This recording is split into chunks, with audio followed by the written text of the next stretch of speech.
नाही असू द्या, नमस्कार करण्याची गरज नाही. कुठं आहेत शंभूराजे? तुमची भेट झाली का नाही, का तीही झाली नाही? आमची भेट झाली. मग शंभूराजे आले नाही स्वराज्यात का? दाखवून द्यायचं होतं. कुलमुक्त्यार एक स्त्री असून केवढं दिव्य करतात ते. दिव्यच केलं हो सुनबाईंनी. बघा ना, कोणताही विचार न करता ऊन वाऱ्याची तमा न बाळगता गेल्या आणि जाऊन आल्या देखील. तरीच म्हटलं, तुम्ही अजून आल्या कशा नाही? उशीरच झाला थोडा. आम्ही ओवाळण्याची तयारी करत होतो. ओवाळ्याची काही गरज नाही. नुसती धूळ उडवून आल्यात त्या. धूळ, पण फरक आहे. घोड्याच्या टापांनी उडते ती धूळ आणि गाईच्या पायांनी उडते त्या धुळीला गोरज म्हणतात. आणि गोरज ही शुभलक्षणी मानतात. गोरज वेळ, गोरज मुहूर्त ऐकलं असेलच तुम्ही. मोठाच अभ्यास आहे तुमचा धाकट्याबाई साहेब. कौतुकाची मैदानं तुम्ही अगदी सहज मारता.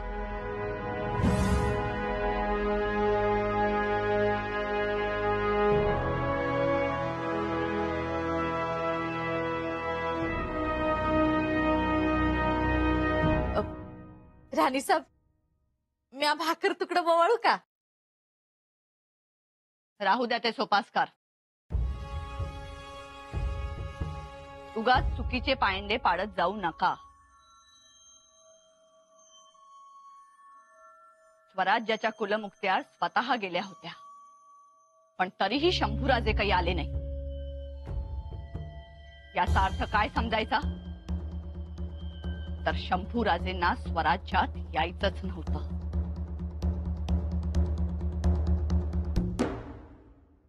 शंभूराजे मोगलाईत रमले.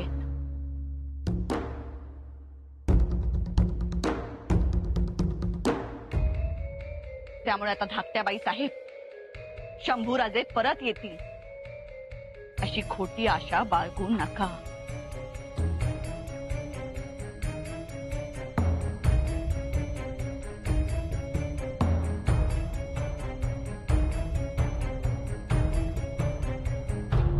महाराज येत आहेत.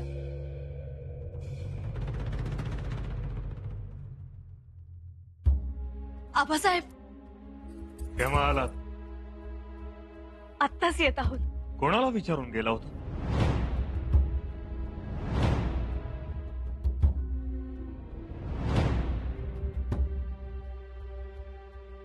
कोणाला विचारलं नव्हतं. रिवाज विसरला?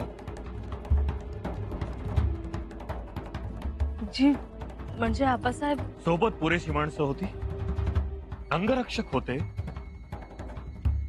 बहिर्जींना योजनेची कल्पना दिली होती? नाही. तरीही तुम्ही शत्रूच्या तळावर गेला. हा कसूर नाही का?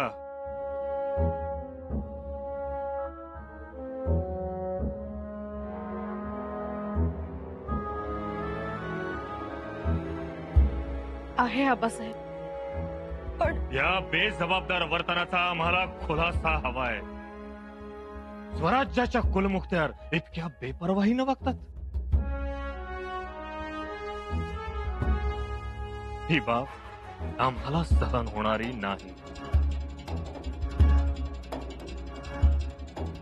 कुलमुक्त्याराने आमच्या दालनात येऊन याचा खुलासा द्यावा.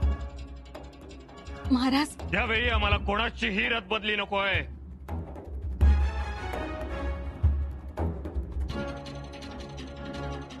कुलमुक्त्यार या.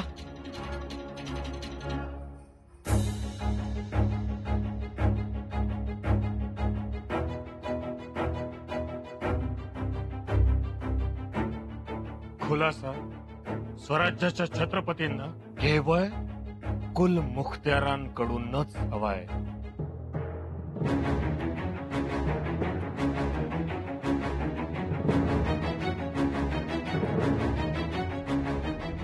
असं का वागलात सुनबाई?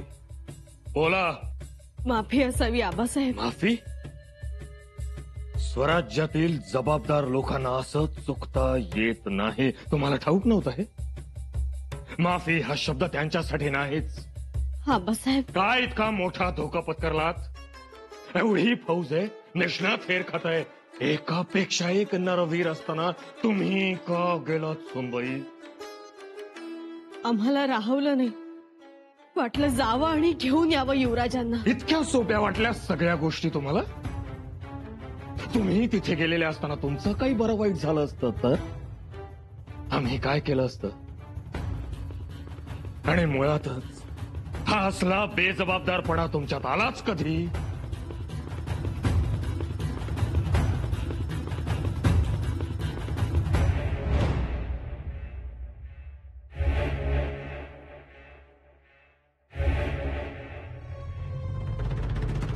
जबाब द्या. बोला, जबाब द्या.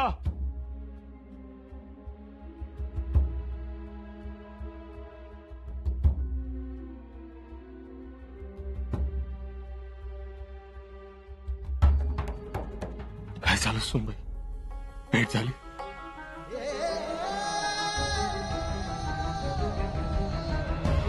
भेट झाली. भेट झाली? काय म्हणाले? सुनबाई कशा गेलात, कशा पोहोचलात तिकडे? खरंच खूप मोठं दिव्य केलं तुम्ही. आमच्या लेकरासाठी तुमचा जीव तीळ तीळ तुटतो. काय म्हणाले ते? आबासाहेब, आम्ही सगळं सांगतो. खर तर तुम्हाला न विचारता आम्ही आयुष्यात काहीच केलं नाही. पण युवराजांकडे जाताना मात्र आम्ही तुम्हाला बोललोही नाही. सुनबाई, खुलासा नकोय. काय झालं सांगा पटकन.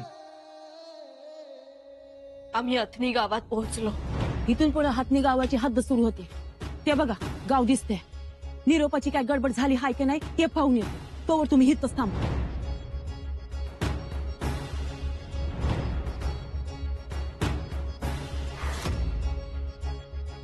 औरत,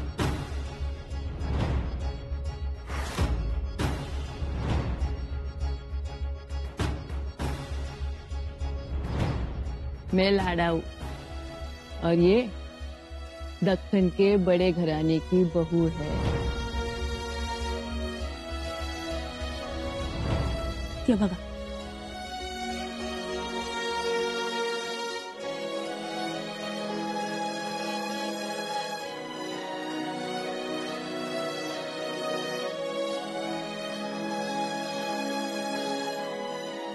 युवराज, अहो, काय करताय सांग?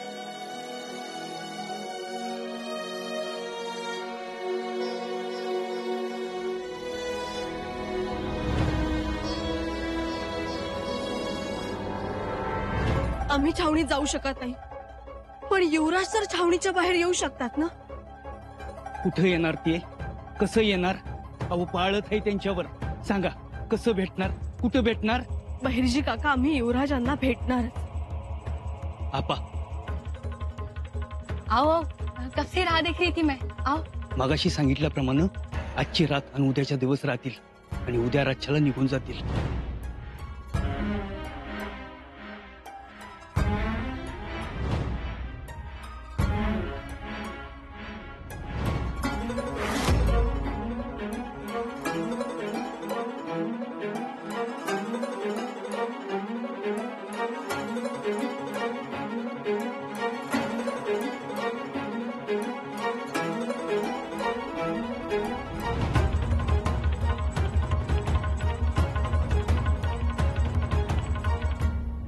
आपण काश्मीर काबूलला भिडलेली स्वराज्याची रांगोळीच काढली होती, आठवतं? हो, आठवतंय आम्हाला. त्यावेळी रांगोळीनं काढलेली स्वराज्याची कक्षा सत्यात उतरवण्यासाठी आम्ही इकडे आलो आहोत. येसू येसू फक्त आता गनिमी कावा हा आहे की एक एक मुलूक मारत बसण्यापेक्षा, एक एक किल्ला काबीज करत राहण्यापेक्षा औरंगजेबाचा महत्वाकांक्षी शहजादा मुअज्जमलाच हाताशी धरायचं आणि दिल्ली काबीज करायची. साल्हेर मुल्हेरला आमच्या आजोबांनी दिल्लीच्या बादशहाचा पूर्वीच धुवा उडवला होता. आमच्या आबासाहेबांनी सुद्धा तेच राजकारण केलं. एवढंच नाही येसू, तर जे सिंहासन, जे तख्त काबीज करायचे ते तख्त आमच्या आबासाहेबांनी आम्हाला केव्हाच दाखवून ठेवले. धाण्या वाघाप्रमाणे झेप घेऊन ज्याचं नरड फोडायचंय तो औरंगजेब सुद्धा दाखवून ठेवलाय. आम्ही थोडेच थांबणार होतो स्वराज्याच्या सीमेत.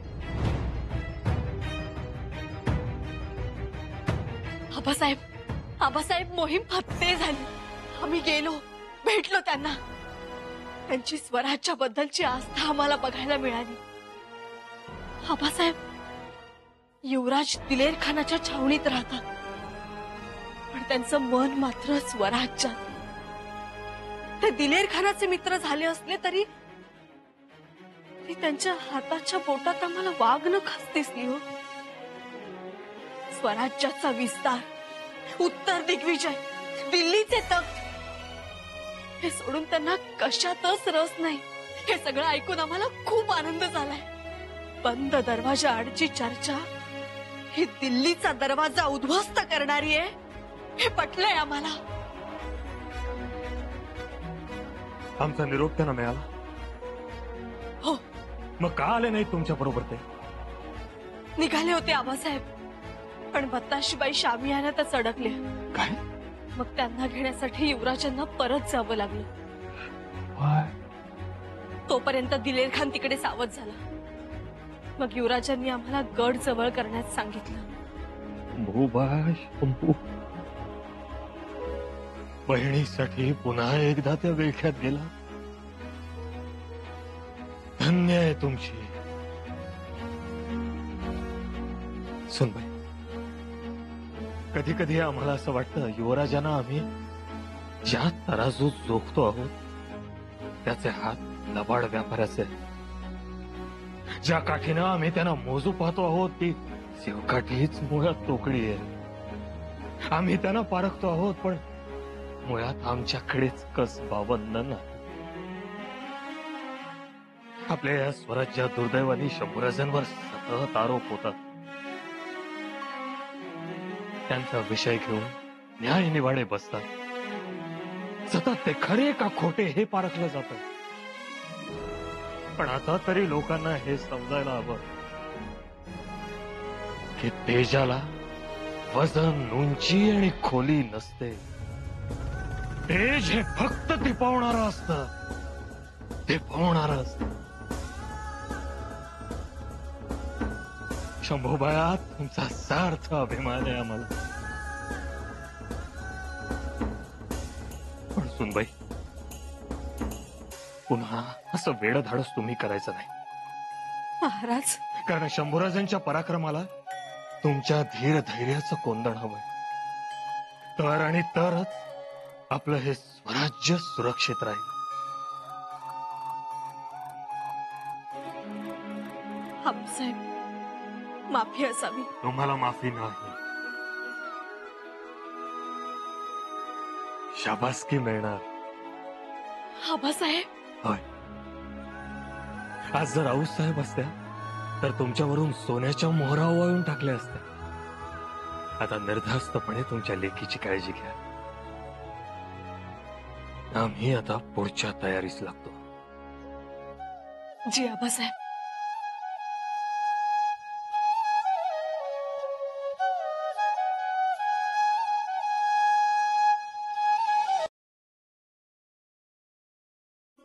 आतापर्यंत महाराजांनी शंभूराजेंची नाही म्हटलं तरी पाठ राखणच केली आहे.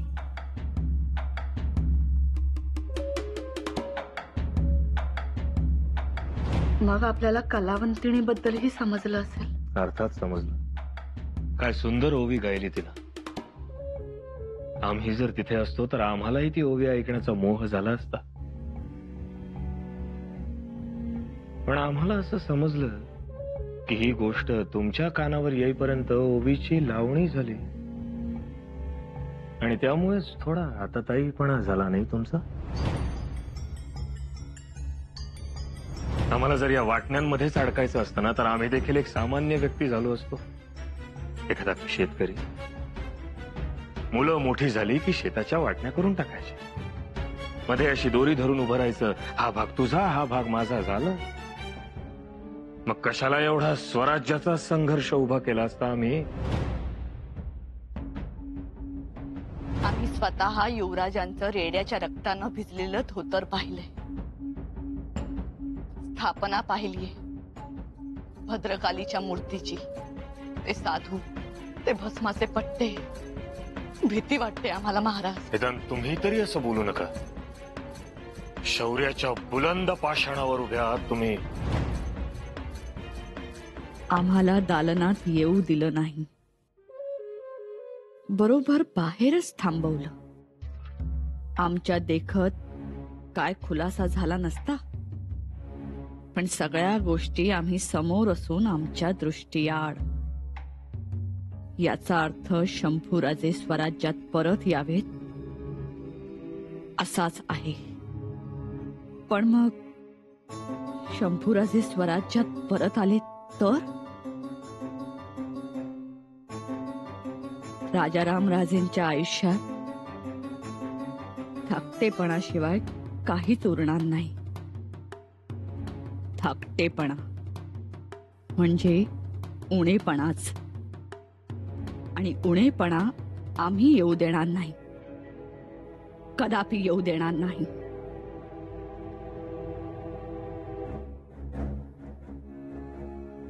म्हणजे शंभूराजे येण्यापूर्वी राजाराम राजे स्वराज्याचे भावी छत्रपती, ही भावना रयतेत रुजली पाहिजे. त्यासाठी काहीतरी करायला हवं. पण काय करूयात? पुन्हा वाटण्या किंवा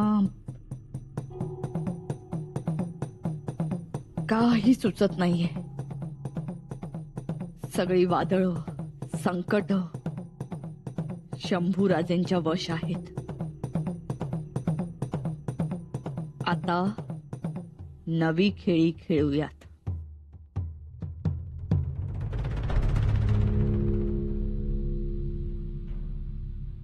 आता कोणतंही विघ्न येऊ देऊ नकोस युवराजांच्या स्वराज्यात परत येण्याच्या मार्गात. आई जगदंबे, आता भार तुझ्यावर.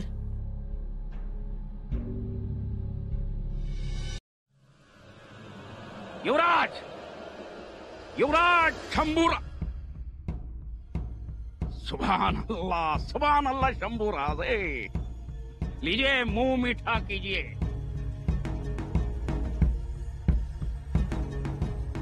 मिठाई कशाबद्दल? क्या बताऊं शंभूराजे, क्या है, हमारे दिलेर खान साहब है, वो नाम की तरह बहुत दिलेर है. ही नवीन ओळख सांगितलीत मुल्ला अहमद? अरे नहीं नहीं शंभूराजे, बिल्कुल नहीं. ये तो उनकी बहुत पुरानी पहचान है. अब देखिए ना, आपका उनके साथ कैसे बर्ताव रहा.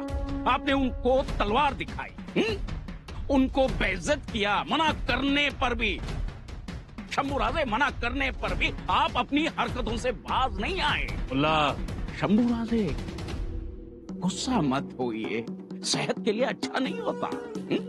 और एक बात ध्यान में रखिए शंभूराजे, इतना सब कुछ होते हुए भी दिलेर खान साहब ने आपके लिए ये मिठाई भेजी. लीजिए.